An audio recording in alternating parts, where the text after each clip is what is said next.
بسم الله الرحمن الرحيم. سنقوم اليوم الثلاثاء بتاريخ 31/1/2023 بتكريم الطالبات اللواتي أتممن الجزء الثامن من القرآن الكريم.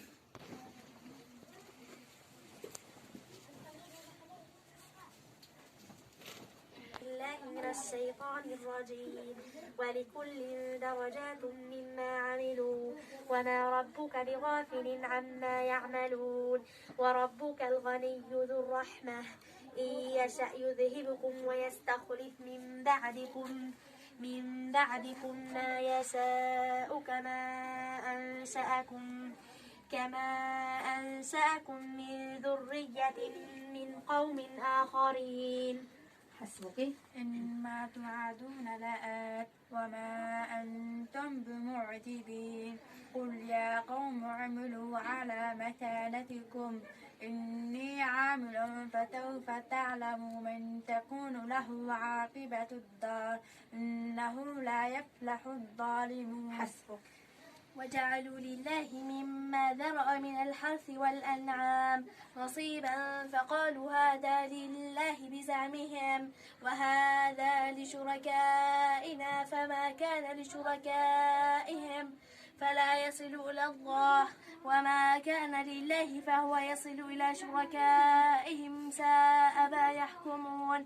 وكذلك زين لكثير من المشركين قتل أولادهم شركاؤهم ليردوهم وليلبسوا عليهم دينهم ولو شاء الله ما فعلوه فذرهم وما يفترون. حسبك.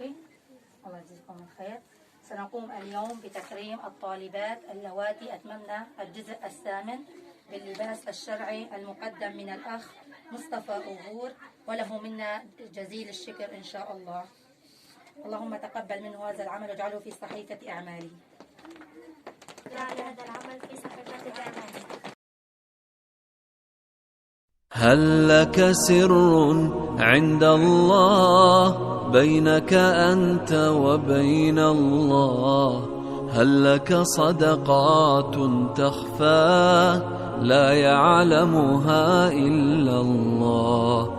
هل لك سر عند الله بينك أنت وبين الله؟ هل لك صدقات تخفى لا يعلمها إلا الله؟ قصص لا تكشف إلا بكتابك حين ترى الله. ما أحراك بهذا أن يكبر قدرك عند الله. قصص لا تكشف إلا بكتابك حين ترى الله. ما أحراك بهذا أن يكبر قدرك عند الله.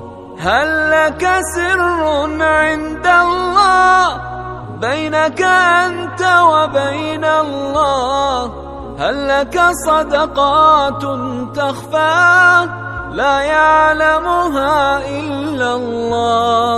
قصص لا تكشف إلا بكتابك حين ترى الله.